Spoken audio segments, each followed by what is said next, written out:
حضرت لوط علیہ السلام ارشادی باری تعالی ہے اور حضرت لوط علیہ السلام کا تذکرہ کیجئے۔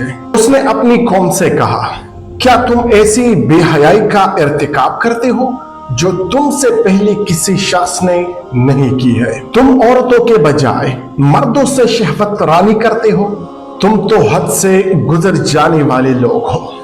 تو اس کی قوم کا جواب ایک ہی تھا کہ ان کو مطلب حضرت لوط علیہ السلام کو اپنی بستی سے نکال دو، کیونکہ یہ بڑے پاک باز بنتے ہیں۔ پھر ہم نے ان کو اور ان کے گھر والوں کو نجات دی، لیکن اس کی بیوی انہی میں رہ گئی، اور پھر ہم نے ان پر پتھروں کی بارش برسائی۔ دیکھو ان مجرموں کا انجام کیسا ہوا۔ ایک اور جگہ اللہ تعالیٰ فرماتا ہے، فرشتوں نے کہا، اے لوط علیہ السلام، ہم تیرے رب تعالیٰ کی طرف سے بھیجے ہوئے ہیں، یہ لوگ تجھ تک ہرگز نہیں پہنچ سکیں گے۔ تو اپنے گھر والوں کو لے کر رات کے کسی حصے میں نکل جا، اور تم میں سے کوئی شخص مڑ کر نہ دیکھے۔ البتہ تیری بیوی کے لیے وہی عذاب پہنچے گا جو ان کے لیے مقدر ہو چکا۔ ان کے عذاب کے لیے صبح کا وقت مقرر ہو چکا ہے، لیکن صبح قریب نہیں۔ پھر جب ہمارا عذاب آ گیا، ہم نے ان کی بستی الٹ دی اور اس پر تہ بتہ پتھروں کی بارش برسائی، جن پر اللہ تعالیٰ کی طرف سے نشان لگے ہوئے تھے۔ یہ تباہ شدہ بستی ان ظالموں کے لیے مطلب مشرکین مکہ کے راستے سے کوئی دور نہیں۔ ایک اور جگہ اللہ تعالیٰ فرماتا ہے، جب ہماری بھیجے ہوئے فرشتے آل لوط علیہ السلام کے پاس پہنچے، لوط علیہ السلام نے کہا، تم اجنبی لوگ ہو۔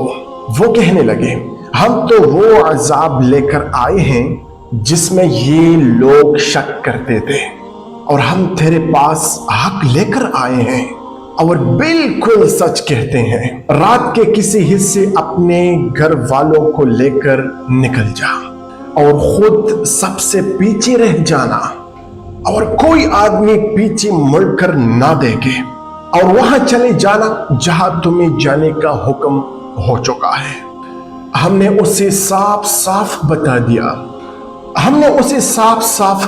دیا کہ صبح ان کی جڑ تک کٹ جائیے۔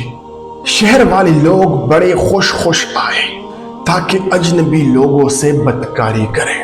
لوط علیہ السلام نے کہا، یہ میرے مہمان ہیں، مجھے رسوا نہ کرو، اللہ سے ڈرو اور مجھے بے آبرو نہ کرو۔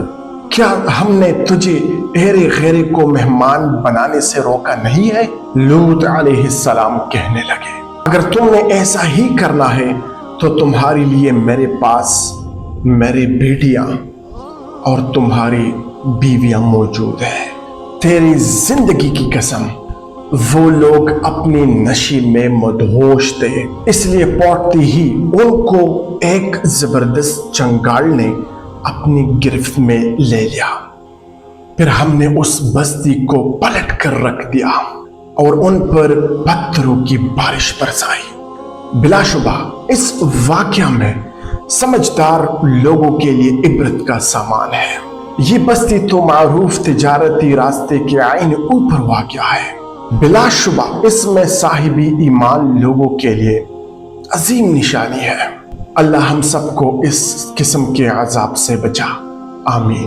حضرت لوط علیہ السلام اور قوم سدوم۔ حضرت لوط علیہ السلام حضرت ابراہیم علیہ السلام کے بھتیجے تھے، اور ان کے والد کا نام عمران تھا۔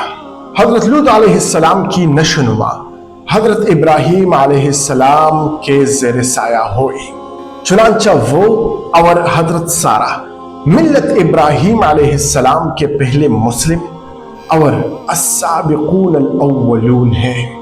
حضرت لوط علیہ السلام نے ہی حضرت ابراہیم علیہ السلام کے ساتھ اور سے حران کی طرف ہجرت کی تھی، اور وہاں ہی سے حضرت ابراہیم علیہ السلام کے ساتھ بیت المقدس آئے۔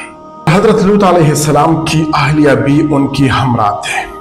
چرواہے بادشاہوں کے دور میں وہ مصر پہنچے، وہاں پر حالات سازگار پائے